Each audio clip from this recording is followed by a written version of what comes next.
Neno tunaona kila siku. Lakini wao ni wadau wa majaribu haya, wadau wa changamoto hizo.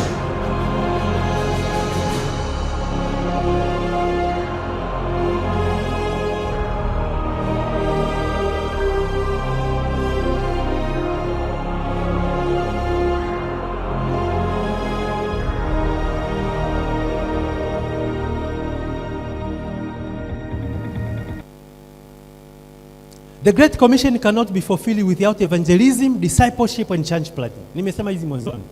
Hatuwezi kufikia kama vitu vitatu havipo. Lazima watu wahubiriwe. Lazima discipleship itokee. Lazima ufuasi utokee. Sawa? Lakini baada ya hapo, lazima church planting ifanyike kule ambako Ukristo hauwezi kwenda wenyewe. We have to send people. And this is the essence of missions. Church building is not equal to church planting. The more we grow our buildings, it doesn't change that we need people to grow and plant churches. So tumekuwa busy sana kujenga makanisa na sio kupanda makanisa. Kupanda kanisa na kujenga kanisa ni vitu viwili tofauti. Sawa? Kujenga kanisa ni kwa ajili yetu sisi. Ili ikiwa dogo tunasema tuchange ila tuongeze. But are we planting the churches?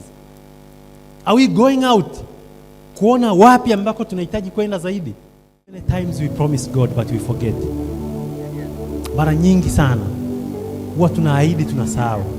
Yakobo aliweka alama.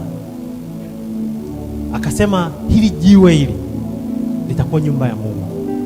Na kila Mungu atakachonipa nitampa sehemu ya kumi. This is just a mark that we have dedicated ourselves to the vision or to the call that God has called us to do. Kama unafikiri ndani yako kwamba Mungu anakuita kusupport, hii kadi ni kukukumbusha tu